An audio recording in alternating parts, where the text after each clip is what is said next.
All right, here we go. Another edition of Inside Fitness Radio. And today I'm here with a special guest, a good friend of mine, Nick McNaught. Nick, how's it going? Good, man. Thanks for having me here. Appreciate it. Yeah, thanks for coming on. It's been a little while. I haven't done any podcasts in a little bit of time. So when we were talking about it, I figured it'd be a great opportunity to sit down and talk to you about what's going on. So I've known you for how long now? In passing, like ships passing in the harbor, I'd say for a little over a decade now, because I did my first fitness show in 2010, the WBFF Worlds, out in Mississauga, 2010. Yeah. I remember we were in the same room. I think you were one of the sponsors and you were putting on the show, and I was it was my first fitness show. And so, we kind of were like, and we had friends in common, definitely rubbing elbows, but I wouldn't say we actually probably got to know each other until a few years later. That's right. I do remember, Michelle, you'd come by the office one time and she told me about this food company, because you're always been an entrepreneur, I guess, ever since I've known you. And you had a company called Fuel Foods back in the day. That's right. When did you start that? So Fuel Foods, and it's funny because I actually started that as a result of that exact fitness show from the world. So I started Fuel Foods that winter, kind of around January of 2011. So when I was doing that fitness show, like 10 years ago, like nowadays there's lots of food companies and it seems to be the popular thing to do. But going back 10 years ago, that was something that there wasn't really out there. No Hello Fresh or any of these guys either. None of it. Yeah. Right? Like there was Meals on Wheels, and there were a couple other ones, but they weren't really doing the healthy meal delivery game like you see nowadays, where it's the market's really saturated. Back when I started, there was only a couple, and they were kind of doing the like, here's your chocolate muffin that's low cal. It was kind of along the lines of like Weight Watchers was the closest thing I would say that existed in the market at that time. Were you like a chef or something like that before? No. So I guess that's the one thing, right? Like, how did this come about? Like getting into, because you grew up in Ottawa, right? Yeah. You went to school in Ottawa, or? So I went to kindergarten to grade 12 in Ottawa, and then I came to Toronto for university, and then stayed in Toronto after university to get into the entrepreneur life. So you got the fitness bug, did a show, so that when an idea came to you, like, hey, there's someone should provide food, like. Yeah, basically it was going to Whole Foods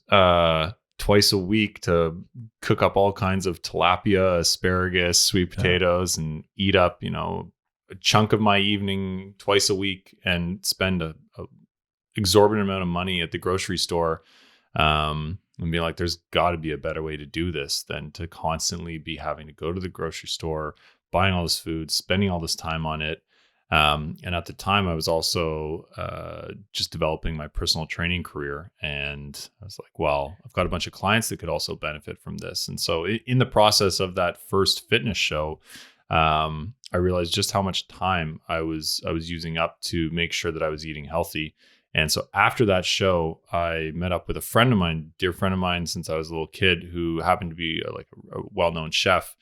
And I was like, surely there's a way to cook this food healthy and make it taste good and have it hold over for 3-4 days, so you can kind of get a couple deliveries in the week.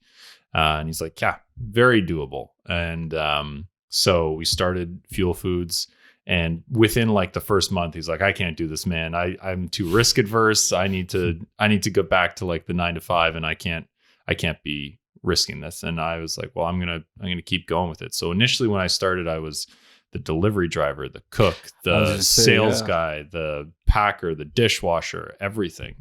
And that took about 4 years before I was finally able to kind of sit back and be like, all right, well, now I can kind of watch this juggernaut of a company operate without having to be on the front lines of it. And so initially when I started, it was like, I had to learn it's funny. I was talking about this the other day with someone. They were like, how did you learn how to cook? Because I was up at my girlfriend's place making dinner for the family, and they're like, yeah, where'd you learn how to cook? And I was like, actually, like the first person I hired. So when my friend ended up backing out of it, which was still amazing, and I totally understood his position, and but I was like, okay, well, I don't know how to cook like he knows how to cook. So I had to hire somebody on the spot, and I would use training sessions in order how to pay.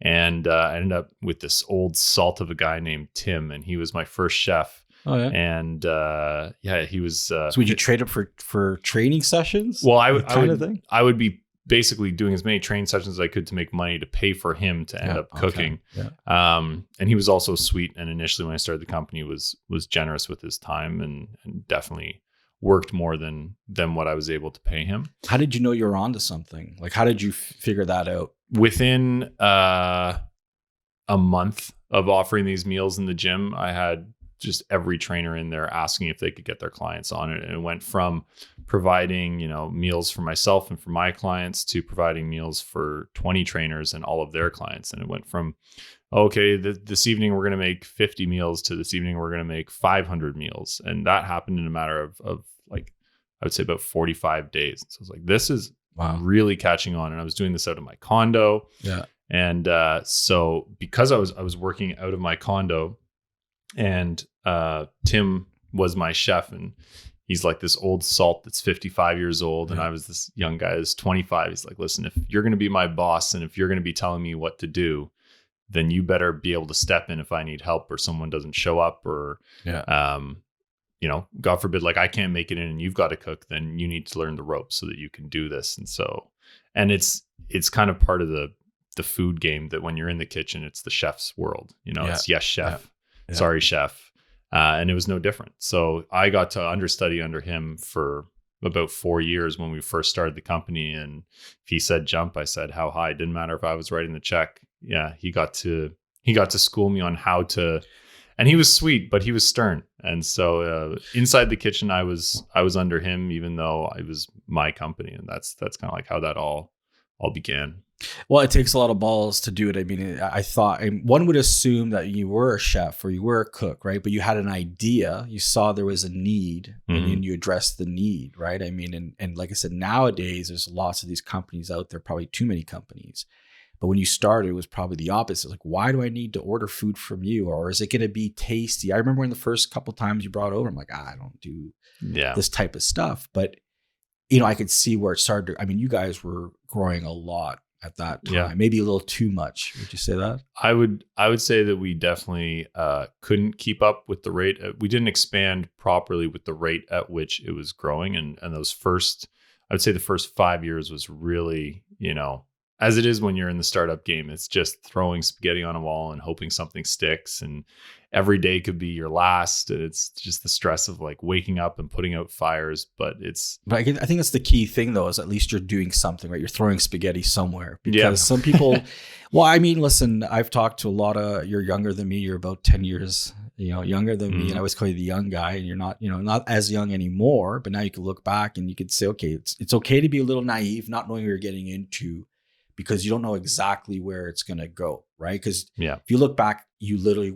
you're making the food, you're delivering. I mean, delivering that would not be fun for me at all, but you were driving everywhere to make shit happen. Yeah. Right. Yeah. Well, that's just it, is like, it's one of those things. And I think a lot of people nowadays could probably relate, just given like lockdowns and things with the pandemic, all of a sudden overnight stuff can be shut down, or you can't do this anymore, or you can't operate in the same manner. And it can just crush your whole business overnight. Yeah. And in food, stuff like that would happen where like a shipment just wouldn't show up, or a driver wouldn't come in, or a chef would be sick, or the fridge would break overnight, or all these things that could be detrimental on a massive scale would happen. So you'd have to be able to calmly address the problem and work through it. And it's an exercise in problem solving, as and you've had multiple businesses. When you're in that startup game, when you're in the entrepreneur game, you're constantly just trying to mitigate risk and create opportunity. And those are like your two factors: constantly looking back and making sure that you're doing as much damage control as possible, while at the same time looking forward and creating as much opportunity. And so it's like, you're in this phase of like every day could be your last, but also every day could be your big win. And you know, it could be a ride, and it could be stressful, and it's just how do you manage yourself in that ride?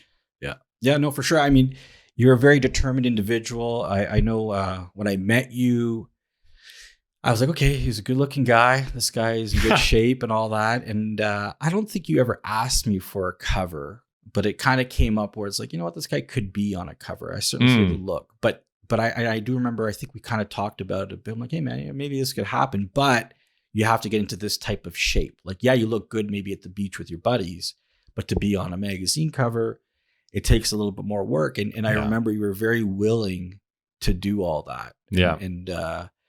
And when did we shoot that cover?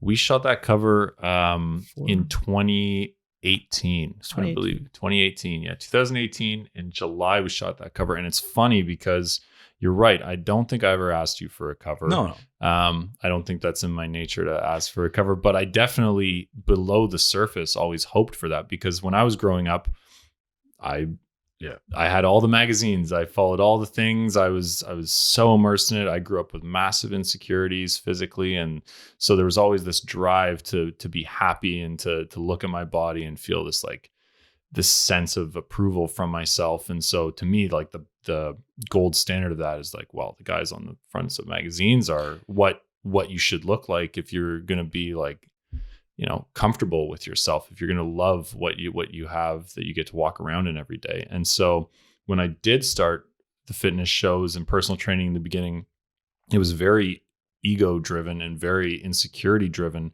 that I just wanted to look good. I just wanted people to adore me. I just wanted people to see me and look at me and think that I looked ripped and great. And it's funny because I did that for 6 years. You know, I was a personal trainer, and I was very like body image focused.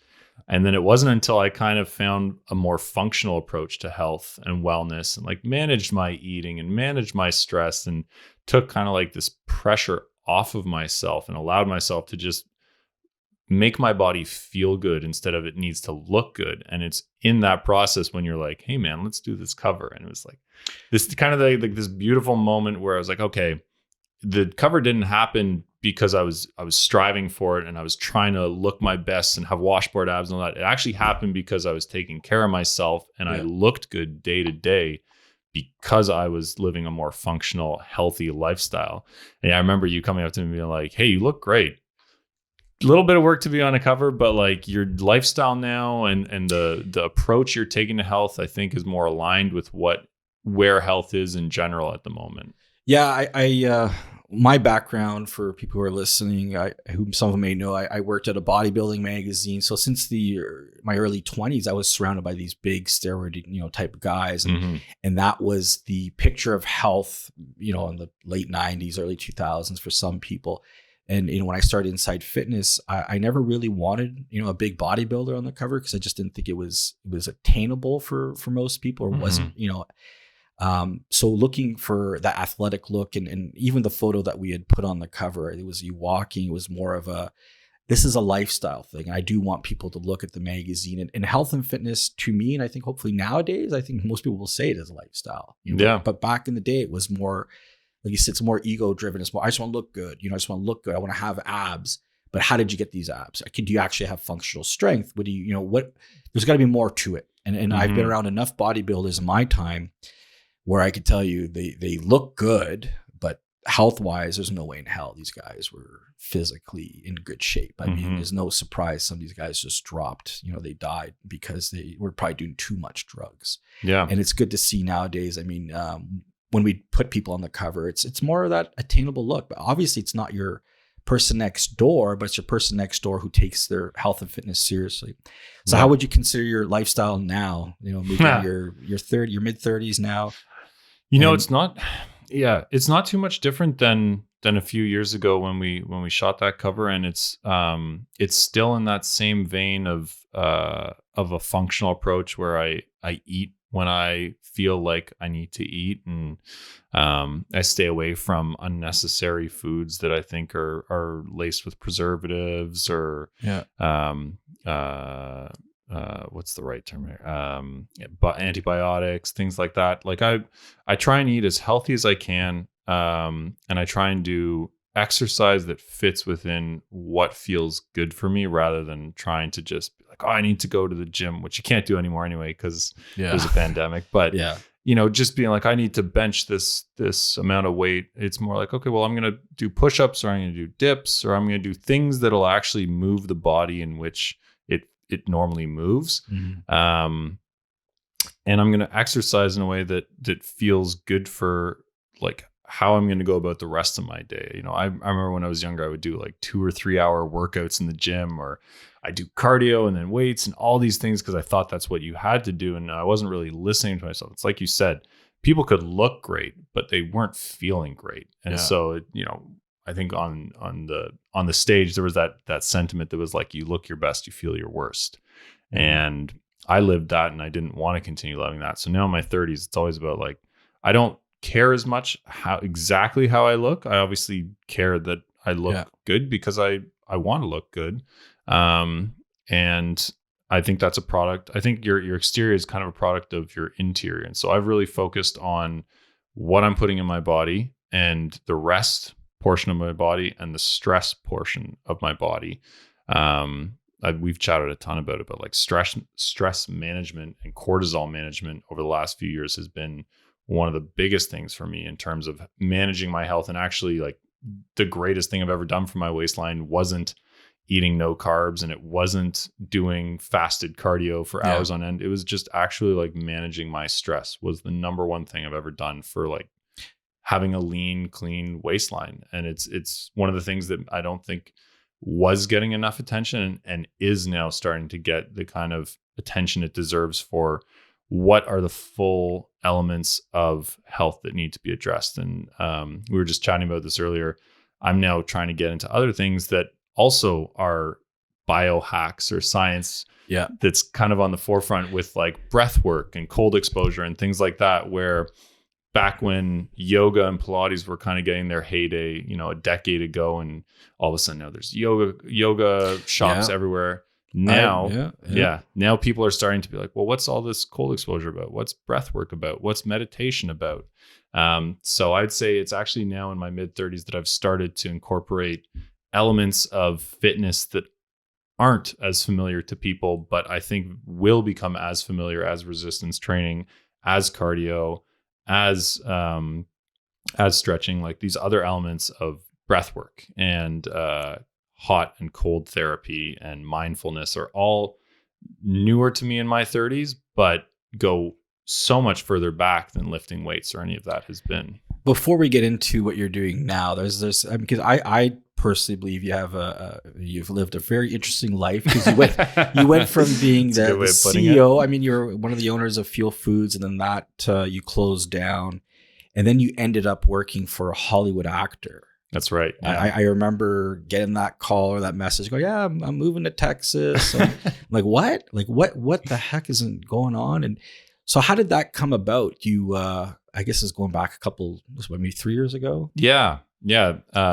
Zach, a great friend of mine and someone I consider a dear brother. And he and I met by way of Fuel Foods. He was in town shooting Shazam and training with our friend Kyle at SWAT Health. Yeah. And you guys did a lot with Fuel Foods too, with like the Hollywood, like you guys did Will Smith. We did, yeah. We did Suicide Squad, Will Smith. I mean, we were partnered with the Toronto Argonauts and the TFC. And how did you guys get this stuff? Like, how did you get that door to open? Like, how did you get to? I mean, I've just committed myself to like shaking hands and meeting people and always trying to be on the edge of a conversation and making sure that what you do bring to any interaction is like a positive and welcoming attitude. And it's funny how far just being a good person and showing up, and consistently showing up gets you when you're able to have like, a lot of people have good products, and I think our product was great, but I think what got it into a lot of those doors was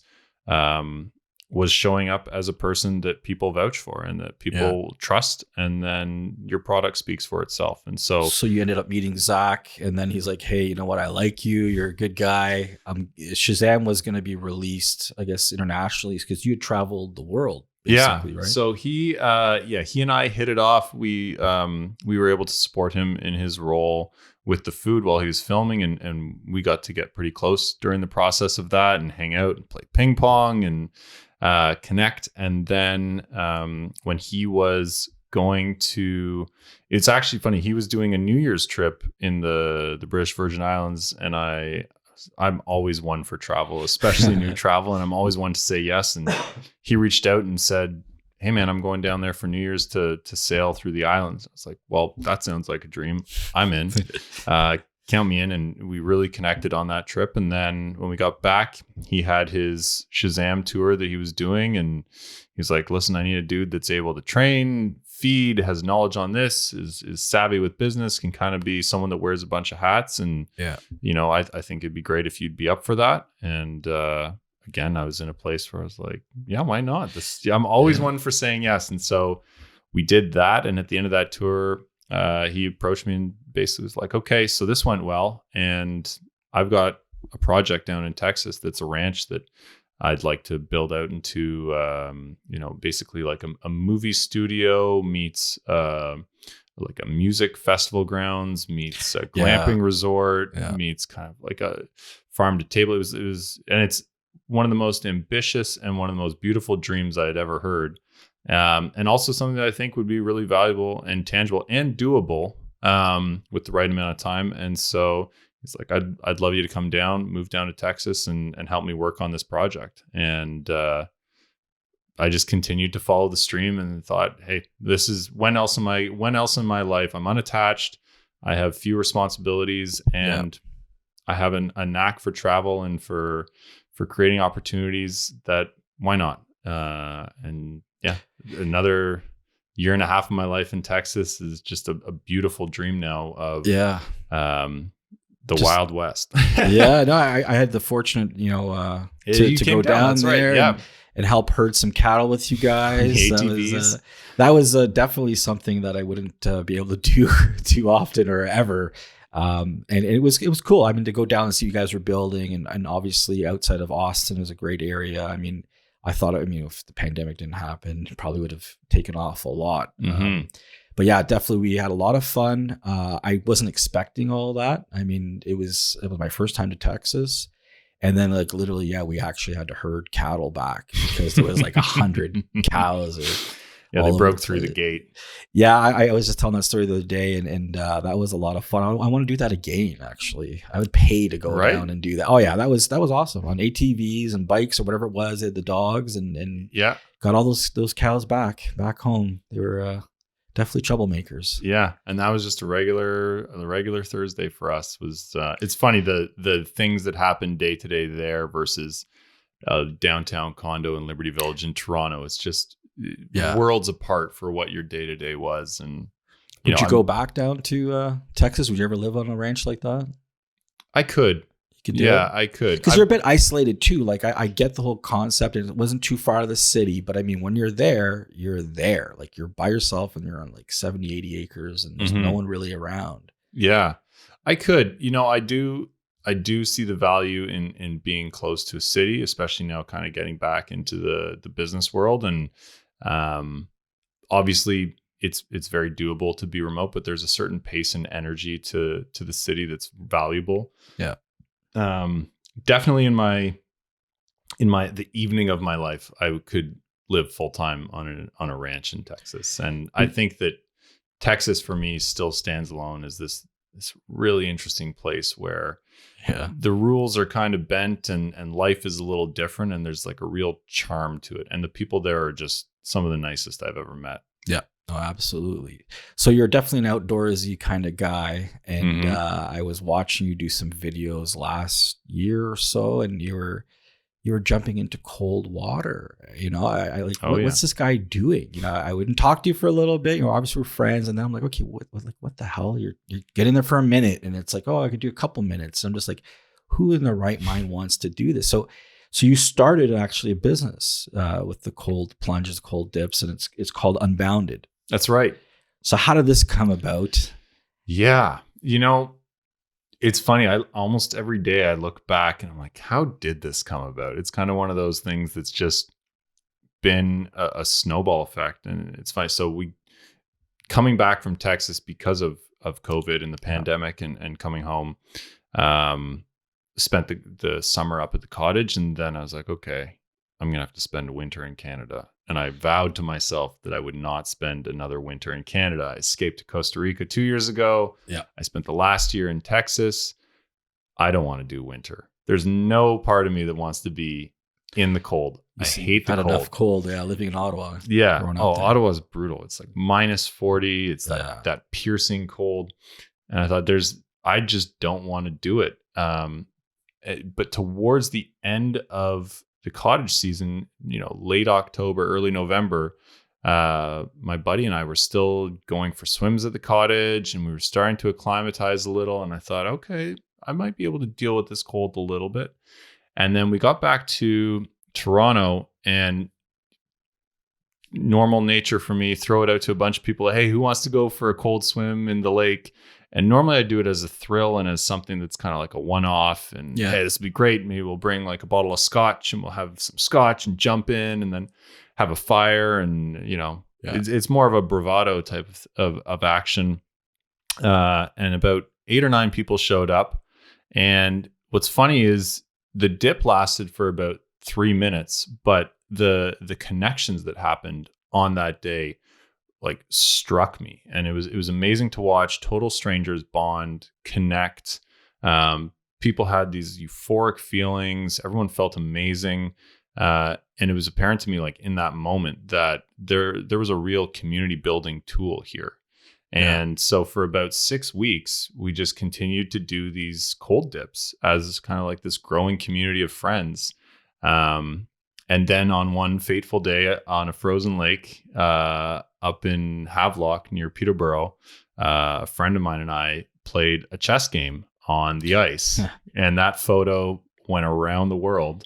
And it became like a viral photo, right? Because it ended up on every news outlet in Canada, news outlets across the world, interviewed on Reuters, shared by the International Chess Federation, put out on like CNN, CTV News, interviewed by news anchors. Oh yeah, I had chess players reaching out to me every day being like, why'd you do that move? I'm like, I was just playing the game. I'm playing the game. It was already enough of a challenge. And we did do it just obviously to gain a little attention, but also to see if we could separate the discomfort of the cold and still manage to think and use cognitive function to be able to manage our chess moves and strategy. And when that photo started to go viral and all this outreach happened, I thought, well, I don't really want necessarily this attention is not going to do anything for me right now, short of getting a quick 15 minutes and then it'll be gone. Yeah. And the entrepreneur side of me kicked in and thought, well, we have a growing community. There's a lot of attention. There's a demand for this type of exercise and activity.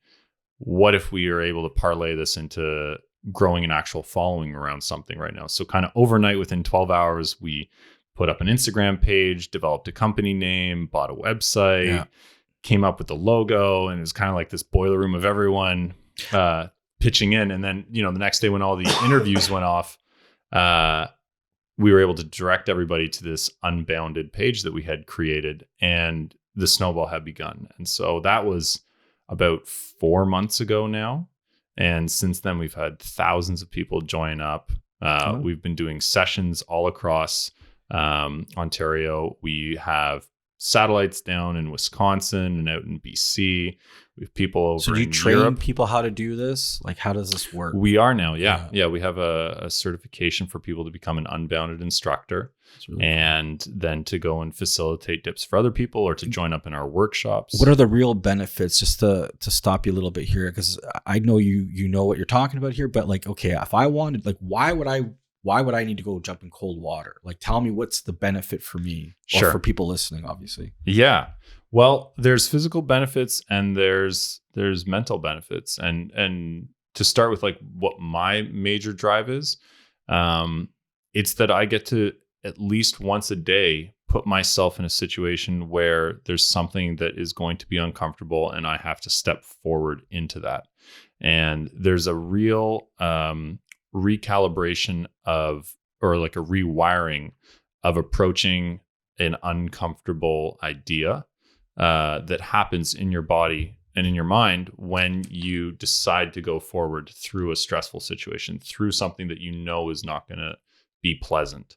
And so for me, the greatest benefit I've found is that I'm able to have these uncomfortable conversations, do that thing that I'm dreading, that I don't want to do, deal with stress in a different way because I have changed my relationship with that same stressful feeling that you get by walking into that cold water. And those first few steps are like, oh my God, this is uncomfortable. This is painful. How long did you dip for the first time or the first couple times? Like how long would you go in there for? The first few times, a couple minutes, then it became 4 minutes, then it became 6 minutes, 8 minutes, 10 minutes. And what are you up to now?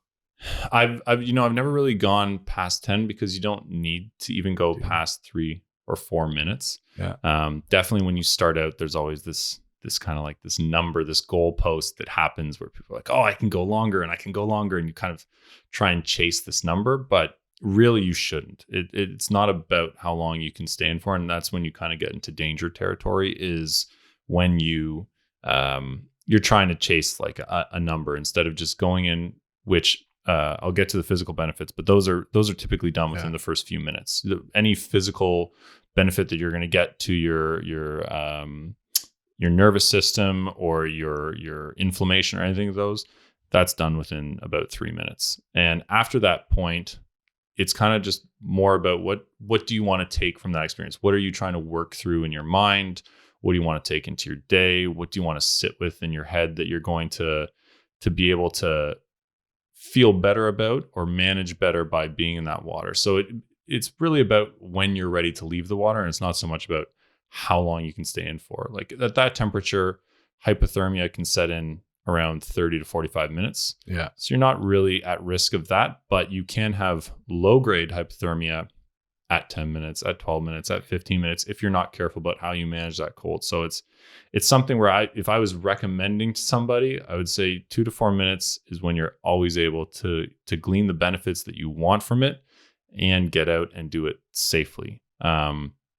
And so for me, it's, you guys provide like information. So anyone who wants to sign up, this is where they could learn. Cause I listen, in theory, it sounds easy, but yeah, I would be kind of, I don't know, I'd be cautious, or you should be careful of how long you're doing this. And if you're doing this, be very careful, right? Like, you know what I mean? Like not everyone should just go jump in a lake. No. Right. No, like that could be dangerous. Yeah. And there's tons of information on it. And where can they find that? What's your website? Would be stayunbounded.com. Stayunbounded.com. And we have a bunch of literature there and through our member portal, where you can find all kinds of resources on what's the best way to practice, how to go about it. And all of our instructors will teach you, much like we'll teach you, the process of leading up to it. There's things you can do to really give yourself an edge in the water, like certain breathwork practices that you can perform before going in, things with your hands and your feet and your head to allow yourself to maintain the right amount of body temperature, things to do as soon as you get out of the water that will help you with regaining that heat in your core. But so mental benefits, it's all about, for me, it's about facing discomfort. And I say this ad nauseum all the time, but it really does change how you're able to approach things you don't want to do. And it makes you just a lot more open and forward moving through stress. The physical benefits, it improves your circulation. It can improve your global inflammation. So you think of inflammation like I banged my elbow and it's inflamed, and that's like an acute inflammation. But in your entire body, in your nervous system, there's global inflammation, and it actually will reduce your global inflammation. So I've always had like a bum hip and a cranky low back, products of what we talked about early days in fitness, squatting too much because of so this is good if you have some like nagging injuries. This will certainly help you. It absolutely can. I'm not going to say it's the thing that will, but it doesn't hurt. Yeah. We have a lot of people in our community that have autoimmune diseases that actually use cold therapy to help manage those. Mhm. It helps promote brown adipose tissue activity. So your body will have white fat and brown fat. And white fat you think of as the fat that kind of sits around and doesn't really help you out. Brown fat is what your body uses for fuel to warm up. So as you expose yourself to cold temperatures, as you put yourself into these waters, your body will mobilize brown fat in order to heat itself up. So you're actually burning through fat and allowing your body to use fat as a fuel source. So we'll see, and they've had a bunch of studies where subjects saw, and across all ranges from lean to obese, people's brown adipose tissue activity spikes when they're exposed to cold water. Mhm. And there's a whole host of other physical benefits that are out there. Yeah, I think it's very interesting. I looked it up a little while ago, more about the breathing part of it, because it's like if you can control. I was always fascinated with guys like David Blaine, who could hold their breath underwater and some of the stuff. But then I think I saw a video. I think it was a Russian guy who was doing cold plunges, but it was like, wow, like this guy's down there for a while. Yeah, But then it's like it's the breathing, because for me, I definitely don't like cold water. I've tried it a couple times, but then I just jump in the hot tub right after. So I don't know if that really is the same thing. sure. And you really shouldn't. I was gonna say, is that a bad thing to do? 'Cause Yeah, you're totally shocking your system. I jumped in the snow and stayed there for a while, then jump in the hot tub thinking I'm Mr. Cycling is a good thing when done properly. But there is something, and it's part of what you're taught as one of the risks is it's called after drop. And that's when, let's say you were doing your cold exposure. I mean, if you're jumping cold, jumping hot, it's quick, you're not really facing too much of an issue. But when you're spending a decent amount of time like we are in the cold, what's happening at that time is all of the blood from your extremities is rushing to your core. So your hands will feel really painful and your feet will feel really painful, because essentially there's no warm blood in your extremities, and it'll all rush to protect your core. When you get back out and you're starting to warm up, all of that warm blood from your core is going to start circulating back out to your extremities, and all that cold blood from your extremities is going to cycle into your core. And so if you make that switch too fast, and so let's say you were doing a cold dip for 4 minutes and then you immediately jumped into a hot shower, you're going to send that cold blood to your heart at way too fast a rate, and then that's what you experience after drop. And that could be, you could faint, you get dizzy. So it's actually best to, when you get out, allow your body to heat up on its own, whether that's move around, some sort of movement, some sort of breath work. Always put layers on, and then after a point where you've allowed yourself to heat up a bit, then you can go have your shower or sit in your hot tub. So this cold dipping started off as something that you wanted to like try out and all that. Now it's turned into a business. Now, who all is involved in Unbounded? Sure. Yeah. So it's funny. As a result of actually this business, I've now met my girlfriend, Lisa, and she is, I say this all the time, she's the OG of cold exposure. She's Finnish, and she's done the hot cold therapy in her family for years. And you mentioned to me she's been doing it consecutively. How many days? I think she's on 260, 275, somewhere in there. Consecutively, she's consecutively has not missed a day. I'm somewhere in the 150 range. 150. And your goal is to get, like, how far can you do this? How long can you go every day? Because you're doing this every day. I'd love to do a year. I feel like that's something that I genuinely am called to it every day, as is she, as is almost everyone in our community that does do the dipping. It becomes a daily practice. But I just love the idea of being able to look back later on in my life and say, for a year, I did it for a year, every day for a year, I went and dipped in the cold water. And she's done years of this, and we'll be out on the lake, and she'll be like, I'm going for a swim. And I'm like, I'm really cold. She's like, all right, well, you have fun with that. She's so badass. She humbles me every day. She'll go in and do double dips. It's just like, wow. She's like a seal. She's totally fine in the water. But she's, and honestly, I think when I think about the community and about the image, like, she's definitely the figurehead of the company and should be, and is so engaged and brings such a gentle fierceness to the whole practice. Yeah. I'm great at bringing people out, but I think that she's great at keeping people there. Yeah. And also just her energy is Very infectious. Cool. And then there's Zach, who you also know, who's been my partner in crime on so many other things, and he was very in Texas talented, with me. Yeah, very talented videographer, photographer. He took some really cool photos of us, like down on the ranch there. I remember that. Yeah, ATV. So Zach's involved too, and he helps more with the content side. He's just the most positive, upbeat. You know, we all bring different energies. I like to think I'm kind of like the grumpy, silent, build the fire guy.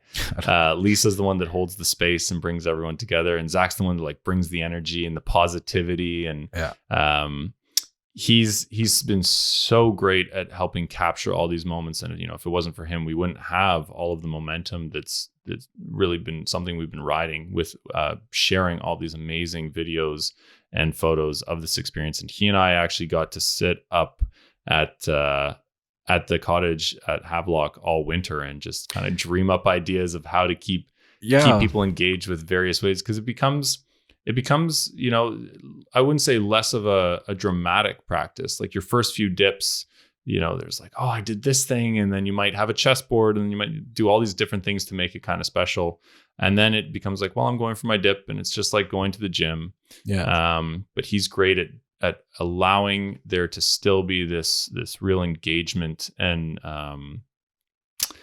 you know, it's like inspirational quality to the dipping that I think has made it such an impactful movement. So what's next for you guys at Unbounded?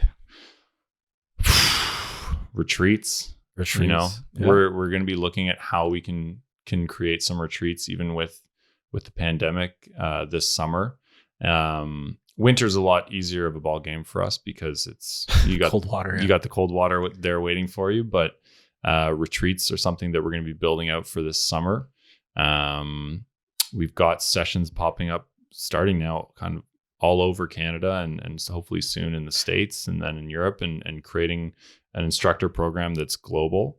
And that's really like our big push at the moment are those two things. It's getting instructors populated all over, and these dips, you know, we've also joked about doing like a dip tour, like you've heard of Slide the City, and you know, be coming to your city and everyone sign up and do a thing. We'd love to do something like that, where it's kind of this traveling tour of come out and try your cold plunge and spread the word of the practice. Well, I think it's really interesting. I mean, for someone like me, I'm always kind of fascinated with something new, something different, especially when it comes to fitness and health.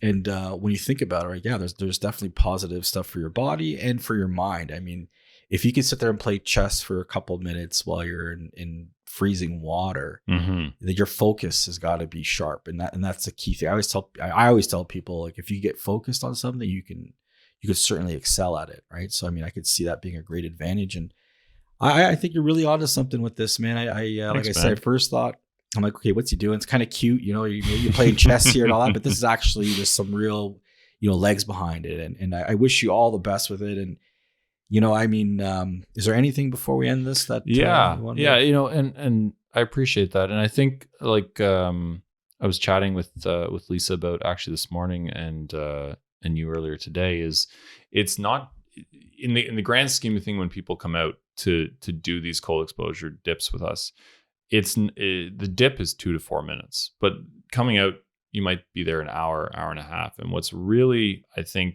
been part of the real hook for people is that same thing that brought everyone together on that very first dip, which was the connection, which was the community, which was the experience, which was doing something different in your routine.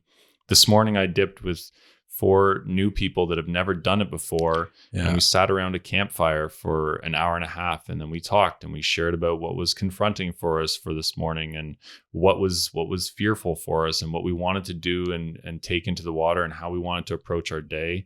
And then we did breath work, and then we went for a swim, and then when we got out of the water, we talked about how we felt after, and then we all went on with our days, and that was all before 7:30 a.m. And the thing that is most lacking right now, I think, is connection. I think we're in a world where we're more connected than ever with these phones and our laptops and our ability with technology.